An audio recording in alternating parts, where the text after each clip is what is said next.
For this problem, we're given a cylindrical barrel that has a diameter of 2 feet. It contains collected rainwater, and the water is going to be draining out through the bottom. And the rate of change of the height of the water in the barrel with respect to time is modeled by dH dt is negative 1/10 times the square root of h. H is measured in feet, and t is in seconds. And of course, they give us here the volume of the cylinder, which is pi r squared h. The first part of this problem is asking us to find the rate of change of the volume in the barrel with respect to time when the height of the water is 4 feet. So the key here is rate of change of the volume with respect to time. So this is really asking us to find dV dt. So that's what this problem is asking us for. That means then we should be going to this formula for volume, which we'll write out here. Volume is pi r squared h. And what we're going to do is we're going to take the derivative of both sides of this equation. We're going to do a ddt on both sides. So that's the operation that we're going to do. Now the derivative of volume on the left hand side is just dV dt.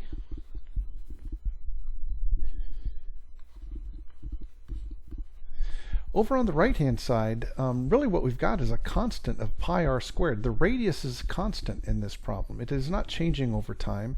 So really, in effect, what we're doing is we're going to be on the right hand side taking pi r squared, and then we're going to take the derivative with respect to time of just the height.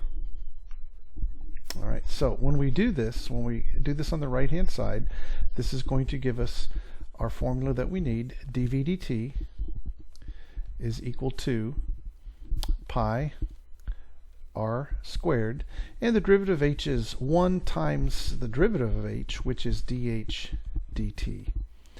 Well, we know what the radius is. That's 1 foot, right? So up here we know that given is the radius is going to be 1 foot, half of the diameter. But we need to know what dH dt is. And so let's write down that formula here, right? So we know that dH dt was given to us as negative 1/10 times the square root of h.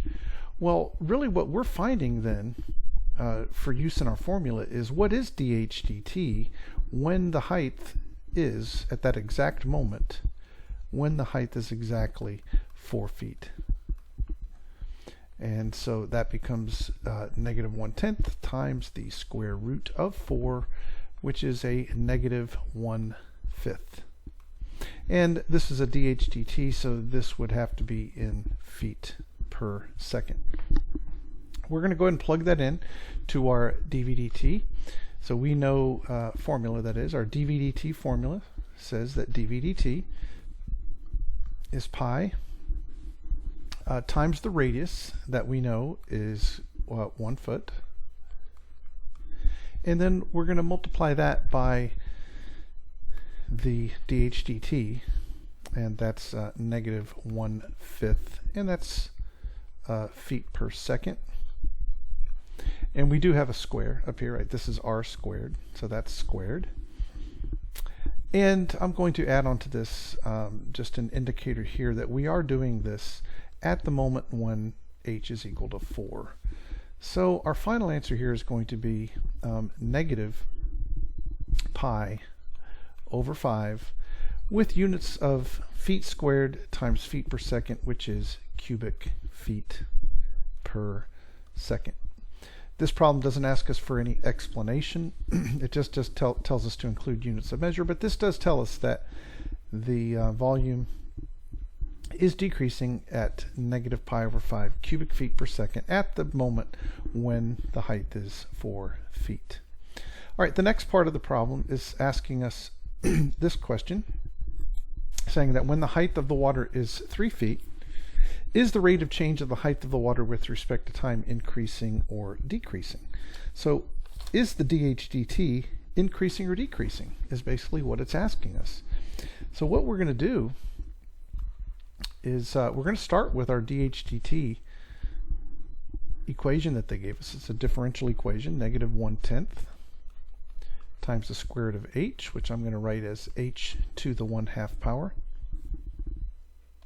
And if I want to know if this quantity is increasing or decreasing at a precise moment, I'm going to have to take its derivative. So I am going to take the derivative on both sides with respect to time to find the second derivative. So I'm going to do this operation d dt on both sides. Well, that's going to give me obviously the second derivative of height with respect to time. Over on the other side, when I take this derivative, that's going to leave me with a negative 1/20th times h to the negative 1/2 times another dh dt. All right, by the chain rule, I've got to take the derivative of h. I take the 1/2, multiply it by the front, decrease this by 1, gives me a negative 1/2, but I have to take the derivative of the inside part h, which is dh dt. Well, what I'm going to do here is I'm going to plug in what my formula is for dh dt. So this is going to give us negative 1/20th h to the negative 1/2, and then I'm going to multiply this by plugging by the formula for dh dt, which is negative 1/10 h to the positive 1/2. Right, so there's my substitution for dh dt. Okay, now what is this going to give me? Well, if I simplify this over on the right hand side, I'm getting the second derivative is going to be equal to simply 1/200. And h to the 1/2 times h to the negative 1/2 is h to the 0 or 1. And so now I'm ready to write my conclusion because I know that my second derivative is positive.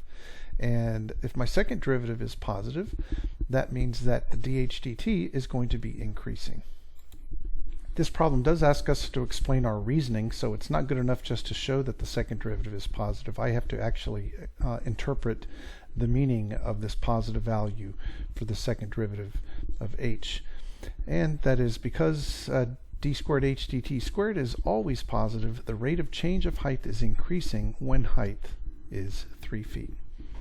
The last part of this problem, of this free response question, is asking us that at time t equals 0, the height of the water is 5 feet. Use separation of variables to find an expression for h in terms of t. So I need to find an equation that would give me height at a particular moment in time. We are going to be starting off with the dh dt that we were given. So this is our differential equation. dh dt is equal to negative 1/10 times the square root of h. Now, if I'm going to solve this for h, I'm going to have to get, in this case, I'm going to use separation of variables. There are other ways to solve differential equations, but in Calc AB, that is the method that we are using. That means I'm going to rearrange this, and I'm going to have dh over the square root of h is equal to negative 1/10 dt. All right, so that is the separation of variables. I put the dh with the h variable, dividing both sides by square root of h. What I'm going to do now is I am going to take the antiderivative on both sides. And when I do that, I am going to rewrite the left-hand side as h to the negative 1/2. Okay, I'll go ahead and take the antiderivative of this. This is pretty simple. This is negative 1/10 t. And we always have to add a constant on, so I'm going to say plus c. So that's our constant that we get when we take this antiderivative. All right, so but I still need to take the antiderivative of the left-hand side. All right, well, I'm going to bump up the exponent by 1 and divide by the same, and what that's going to give me is 2h. Right, this would be 2 times the square root of h, because if I add 1 to 1 negative 1/2, I get a positive 1/2, and when I divide by that, I get a 2. So this ends up being 2 square root of h is equal to negative 1/10 t plus c. If I like that. Now, again, we don't have a plus c on the other side of this equation because this c really is representing the constant from both of these two antiderivatives. But I do need to find out what the constant is using the initial condition. And we are told in this problem that at time t equals 0, the height of the water is 5 feet. So I do know this. And I'm going to plug t equals 0 and h equals 5 to solve for c. And very quickly we can see what's going to work out here. This means that 2 times the square root of 5 is equal to negative 1/10. And then plugging that value in, right, of 0, and then I get plus c.